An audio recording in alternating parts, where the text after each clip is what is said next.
নমস্কার, সুপ্রভাত। কেমন আছেন আপনারা সবাই? আমার চ্যানেল নতুন একটা ব্লগে আবার একবার আপনাদের অনেক অনেক স্বাগত। আজকে হলো বুধবার আর এখন বাজে হলো সকাল 9:40। আজকে এখন থেকে একটা নতুন ব্লগ স্টার্ট করছি। আর আজকে তো হলো জামাই ষষ্ঠী, যদিও আমাদের ষষ্ঠীর কোনো ব্যাপার নেই, কারণ আমার তো মা নেই, ঠিক আছে। আর অন্য কেউ ষষ্ঠী দেওয়ার মতনও নেই। মিঠুনের কপাল এতটাই খারাপ যে ওর কপালে ষষ্ঠী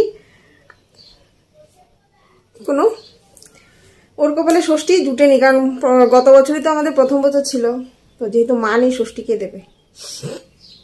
তো এই বছরও আমাদের ষষ্ঠী এমনি এমনি চলে যাবে, ষষ্ঠীর কোনো ব্যাপার নেই। তবে তাছাড়াও আজকে একটা বিশেষ দিন। আজকে হলো এই যে আমার কই গো, আজকে হলো আমার ওনার, এদিকে আসো এদিকে আসো এদিকে আসো এদিকে আসো, আজকে হলো আমার ওনার বার্থডে।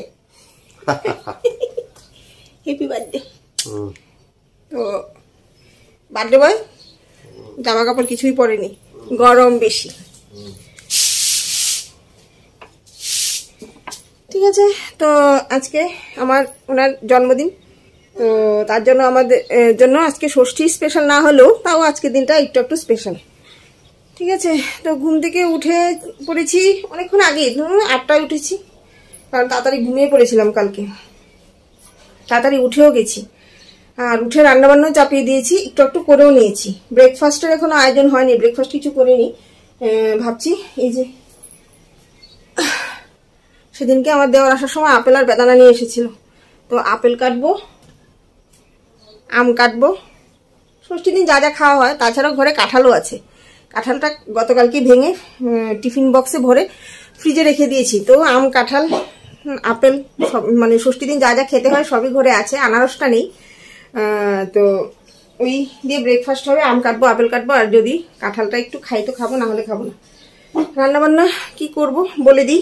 প্রচন্ড গরম লাগছে জানেন, এই যে দেখুন ঘেমে গেছি। যদিও রোদ নেই বাইরে, কিন্তু তাও একটা গুমোটে গরম, মনে হচ্ছে যে বৃষ্টি আসতে পারে, আসলে একটু ভালোই হতো।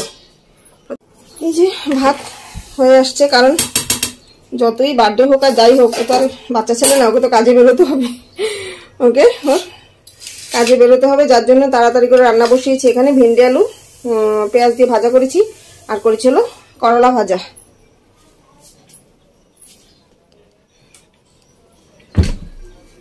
আর ওই দিনকে যে চিংড়ি মাছ, ট্যাংরা মাছ আনা হয়েছিল, কিছুই তো রান্না করা হয়নি। তো ভাবছি আজকে করবো হলো চিংড়ি মাছের মালাইকারি, ঠিক আছে। ট্যাংরা মাছ করবো না, চিংড়ি মাছের মালাইকারি করবো। তো এই হবে আজকে মেনু, চিংড়ি মাছের মালাইকারি আর এই যে করলা আর ভেন্ডি আলু ভাজা, বাস। দেখুন আমার আপেল কেটে নিয়েছি।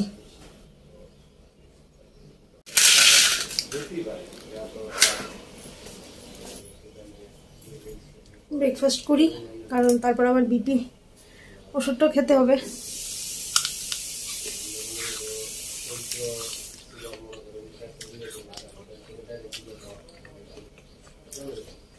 আর রোজ দিন ঘুম থেকে উঠে একটা করে গ্যাসের ওষুধ খেতে হচ্ছে জানেন, প্রচন্ড গ্যাস হয়ে যায়, যাই খাচ্ছি এটাই খাচ্ছি, গ্যাস হয়ে যায়। দিনের বেলা তেমন প্রবলেম থাকে না, সন্ধ্যের পর থেকেই মানে মনে হয় পেট ফুলে বালিশ হয়ে যায় জানেন।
মাছের মালাইকারি রেডি।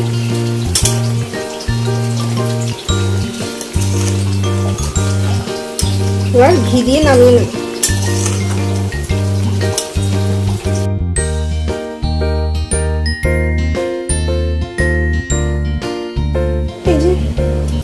মিঠুনের জন্য ভাত বেড়ে নিলাম। এখানে ভিন্ডি আলু ভাজা, করলা ভাজা, দিয়ে দিয়েছি ঘি, কাঁচা লঙ্কা, আর এই হলো আজকে স্পেশাল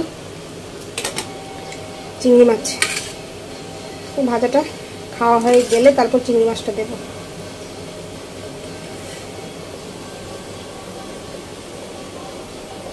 শুভ সন্ধ্যা। এখন বাজে হলো রাত 9টা। আর এই যে এইমাত্র কেক আনা হয়েছে। ওনার কেক উনি নিজেই এনেছেন, কারণ আমি বাইরে গিয়ে আনতে পারিনি। এই যে দেখুন, আর কাছ থেকে তো দেখাই যাচ্ছে না, ফোকাস করছে না।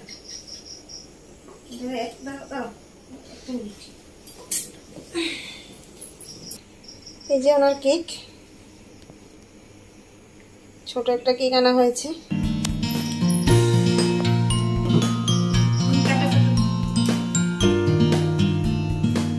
Happy birthday to you, happy birthday to you, happy birthday, happy birthday, happy birthday to you.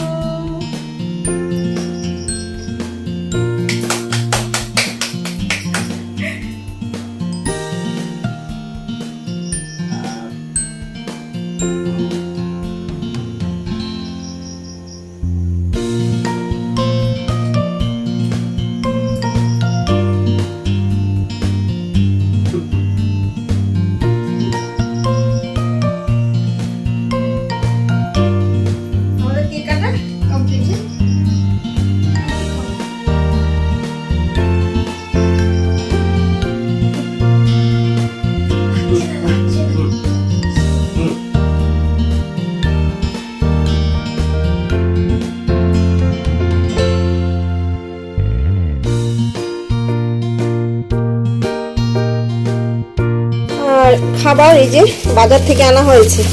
আমি ঘরে কিছু করিনি, আমার দ্বারা সম্ভব না ঘরে কিছু করা। এখানে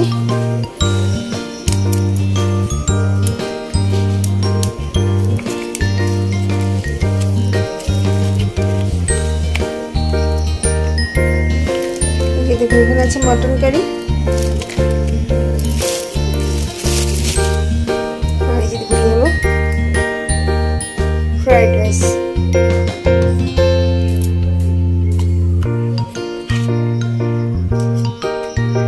দুটো মটন কারি আর একটা চিকেন কারি।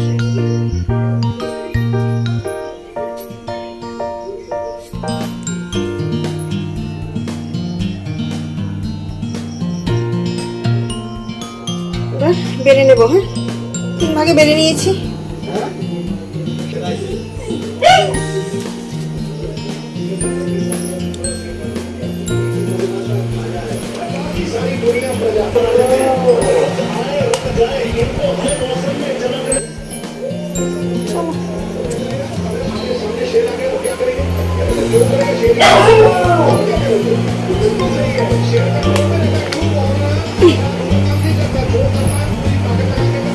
বসে পড়েছি খেতে। আর ইন্ডিয়ার ওয়ার্ল্ড কাপের ম্যাচ চলছে। আজকে ইন্ডিয়ার খেলা, ইন্ডিয়া ভার্সেস ইউএসএ। মটন